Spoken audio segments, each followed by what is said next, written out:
कथा सुनाते हैं, पावन कथा सुनाते हैं। उस जग जननी कल्याणी की हम गाथा गाते हैं, हम कथा सुनाते हैं। सच्चा माँ का दरबार, माँ को पूजे संसार। सच्चा माँ का दरबार, माँ को पूजे संसार।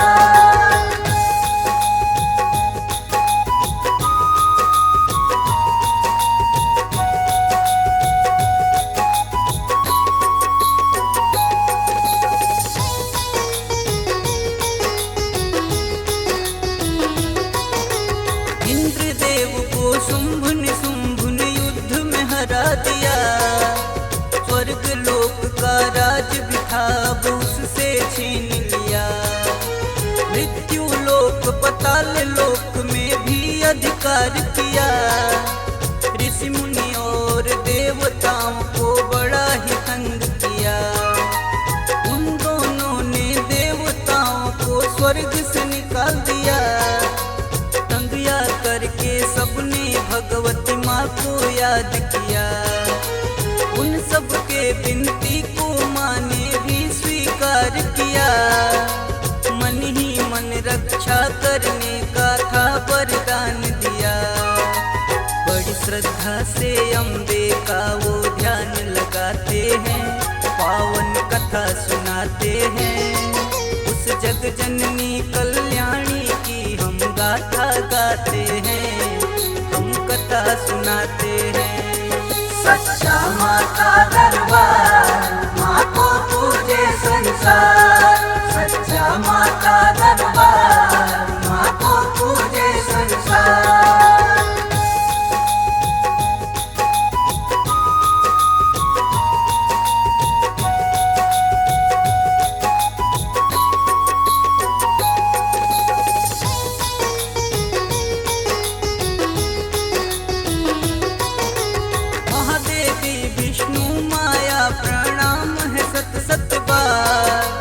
जगदम्बा जग कल्याणी करो हम सबका कल्याण।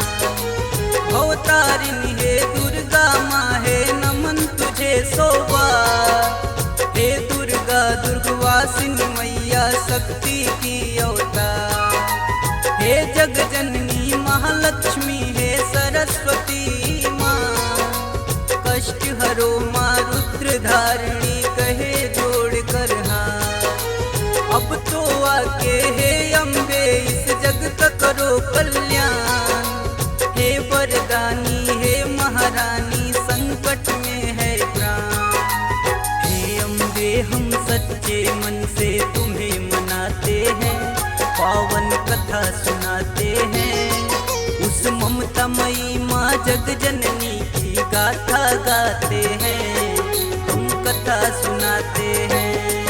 सच्चा माँ का दरबार, माँ को पूजे संसार।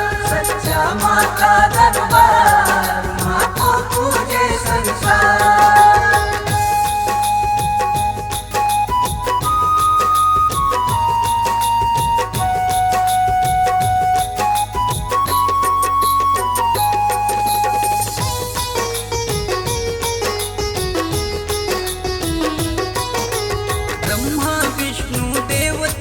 सब पर्वत पर आए। अपने अपने मन से गुण वो देवी का गाए। गंगा में स्नान करन को पार्वती आई। मौन देवताओं को देख के वो तो चकराई। किसकी कर रहे स्तुति देवता हो कर मौन। ब्रह्मा विष्णु शिव से बढ़कर आखिर है वो कौन। परी है ऐसी कौन विपत्ति की सारे घबराए। पार्वती माँ बोली मेरी तो कुछ न समझ आए। सारे देवता गण मिलके उनको बतलाते हैं, पावन कथा सुनाते हैं। उस जग जननी कल्याणी की हम गाथा गाते हैं, हम कथा सुनाते हैं। सच्चा माँ का दरबार, माँ को पूजे संसार।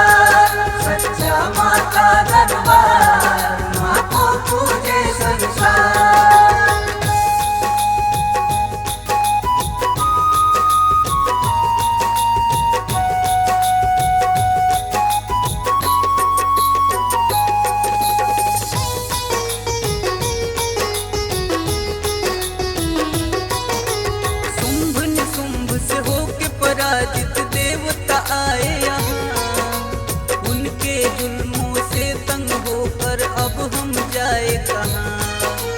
पार्वती के अंग से ही देवी माँ का हुआ जन्म।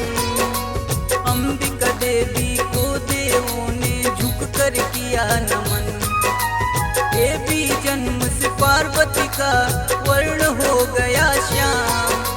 तब से हिमालय पर उनका काली माँ पड़ गया नाम। शुंभ निशुंभ के दूत चंड मुंड पर्वत पे आए। जगत सुंदरी को देख के दोनों हर्षाए। देवी की सुंदरता वो शुंभ को बताते हैं। पावन कथा सुनाते हैं। उस जग जननी कल्याणी की हम गाथा गाते हैं। हम कथा सुनाते हैं। सच्चा माँ का दरबार, माँ को पूजे संसार। सच्चा माँ का दरबार, माँ को पूजे संसार।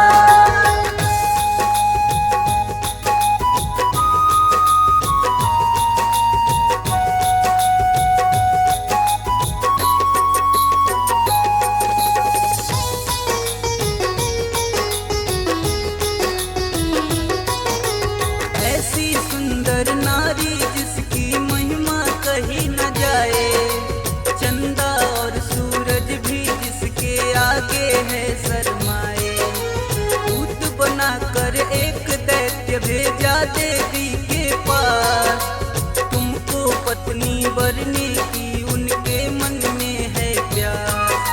कहना अपने महादैत्य से तुम वापस जाकर युद्ध करे और मुझे हरा कर ले जाए ब्याह कर। देवी तुम्हारे मन में भरा है बहुत बड़ा अहंकार। दैत्य राज के आगे सुरपति ने भी मान लिया। निशुंभ को सारी बातें आकर दूत बताते हैं। पावन कथा सुनाते हैं। उस जग जननी कल्याणी की हम गाथा गाते हैं। हम कथा सुनाते हैं। सच्चा माँ का दरबार, माँ को पूजे संसार। सच्चा माँ का दरबार, माँ को पूजे संसार।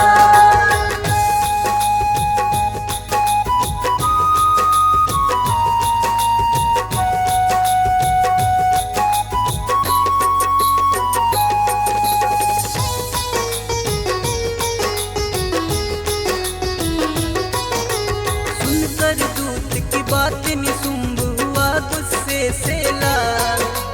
वध करने देवी का धूम्र लोचन भेजा तत्काल। जो भी आए सामने उसका बन जाओ तुम काल।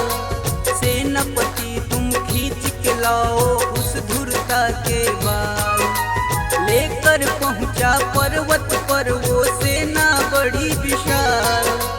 अपने घमंड में चूर हुआ था वो पापी चंडाल। बोला देवी से तुम मेरे संग चलो तत्काल। बात न मानी मेरी तो मैं बुरा करूँगा हाल। माँ उससे बोली हंसकर वो तुम्हें बताते हैं। पावन कथा सुनाते हैं। उस ममतामयी जग कल्याणी की गाथा गाते हैं। हम कथा सुनाते हैं। सच्चा माँ का दरबार, माँ को पूजे संसार। सच्चा माँ का दरबार, माँ को पूजे संसार।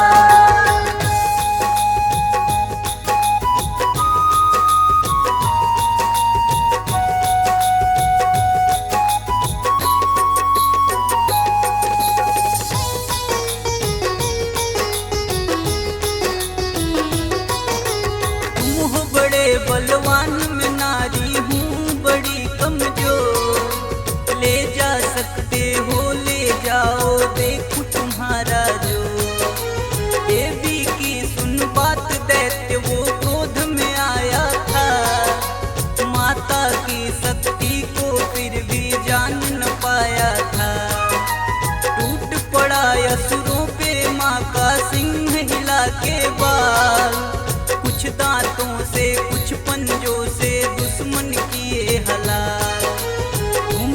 दुष्टन को माँ मौत के घाट उतार दिया। इस तरह से भगवती ने उसका भी संहार किया। चंड मुंड लड़ने को दोनों बाद में आते हैं, पावन कथा सुनाते हैं। उस जग जननी कल्याणी की हम गाथा गाते हैं, हम कथा सुनाते हैं। सच्चा माँ का दरबार, माँ को पूजे संसार। सच्चा माँ का दरबार, माँ को पूजे संसार।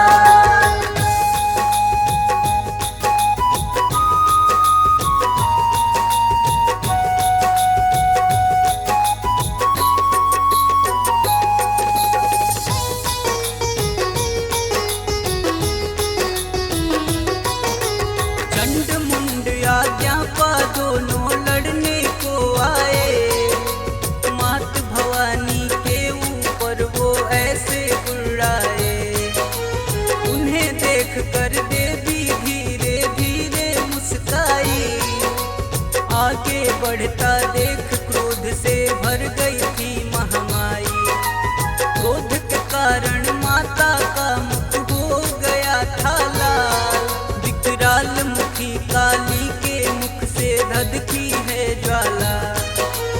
हाल की पहनी साड़ी, गले में मुंडों की माला। महादुष्टों से आज पड़ा है माता का पाला। माता का ये रूप देख के वो घबराते हैं, पावन कथा सुनाते हैं। उस जग जननी कल्याणी की हम गाथा गाते हैं, हम कथा सुनाते हैं। सच्चा माँ का दरबार, माँ को पूजे संसार। सच्चा माँ का दरबार, माँ को पूजे संसार।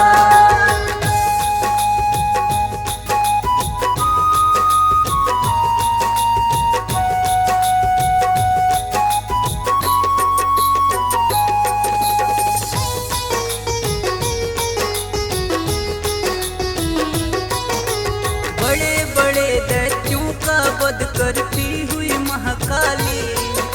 चंड मुंड की सेना माने पल में रौद डाली।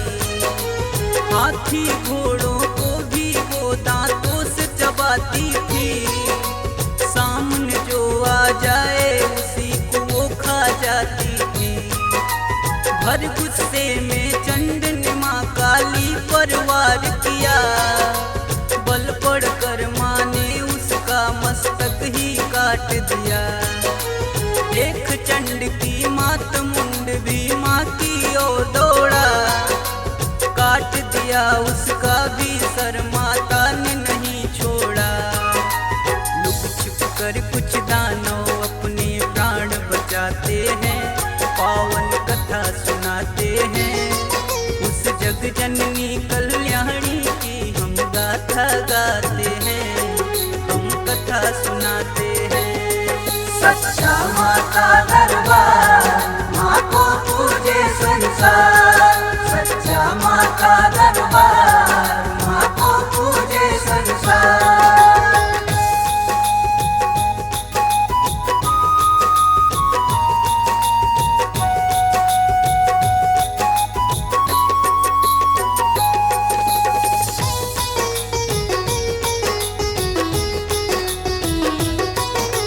दोनों का सर लेकर चंडी काली पास आई। बोली चंडिका देवी से मैं भेंट तुम्हें लाई। चंड मुंड इन दैत्यों का माँ मैंने संहार किया। मुक्त पापियों के पापों से ये संसार किया। चंड मुंड को मार के तुमने अच्छा काम किया। जाओ मैंने अब तुमको चामुंडा नाम दिया। चामुंडा के नाम से जानी जाओगी जग में। दुनिया शीश झुकाएगी आकर तेरे पग में। आगे क्या होता है ये हम तुम्हें बताते हैं, पावन कथा सुनाते हैं। जननी कल्याणी की हम गाथा गाते हैं, हम कथा सुनाते हैं। सच्चा माँ का दरबार, माँ को पूजे संसार। सच्चा माँ का दरबार, माँ को पूजे संसार।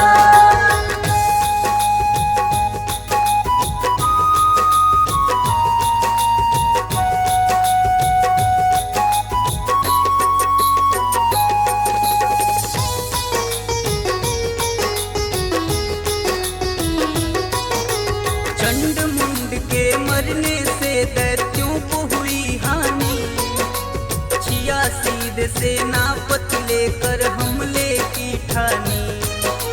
बड़े बड़े असुरों के सामने भिजवाया संदेश, सारे इकट्ठे दैत्य राज हो ऐसा दिया संदेश। अपनी अपनी सेना ले सब दैत्य राज आए, भूमंडल पे सारे ही वो दानव ही छाए। अलग अलग सब वंश के दानव करते चले ललकार, हाथी घोड़े और पैदल सेना थी बेशुमार। दहाड़ दहाड़ के वो सारे हुंकार मचाते हैं, पावन कथा सुनाते हैं। उस जग जननी कल्याणी की हम गाथा गाते हैं, हम कथा सुनाते हैं। सच्चा माँ का दरबार, माँ को पूजे संसार। सच्चा माँ का दरबार, माँ को पूजे संसार।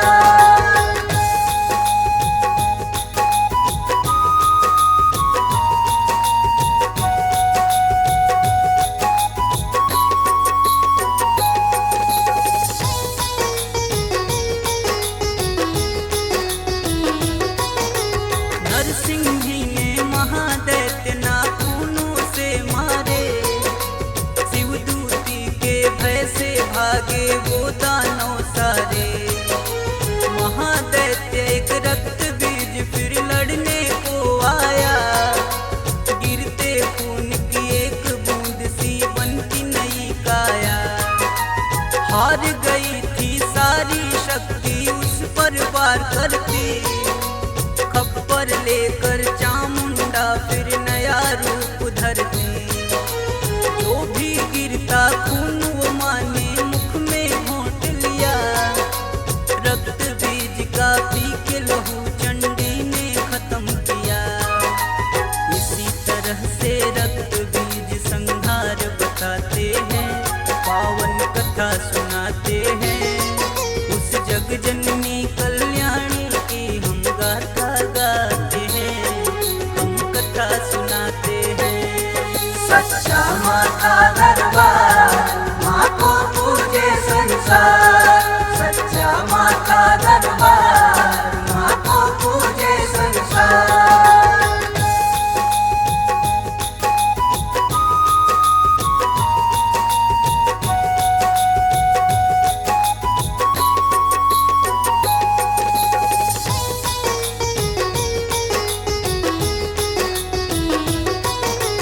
राकर्मी उस शुंभ निशुंभ को आया क्रोध भारी, एक नारी के हाथों मेरी सेना गई मारी।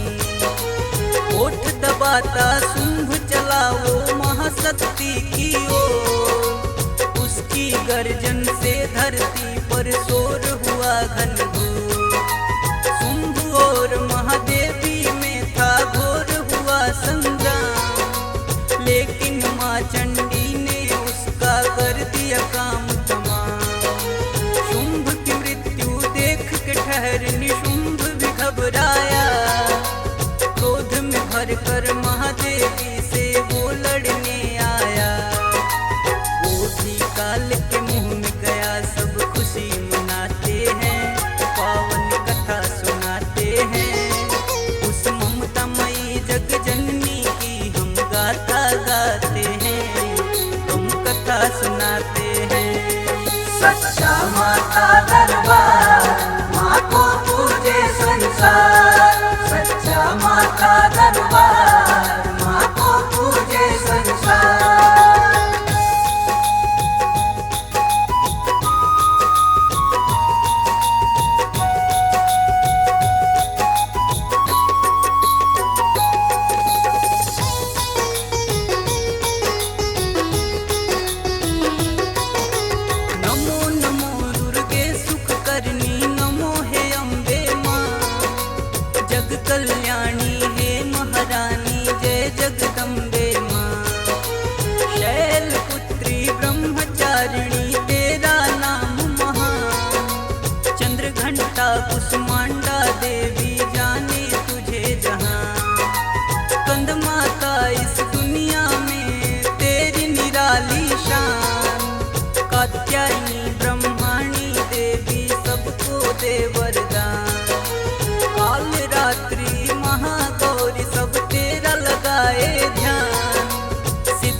पावन कथा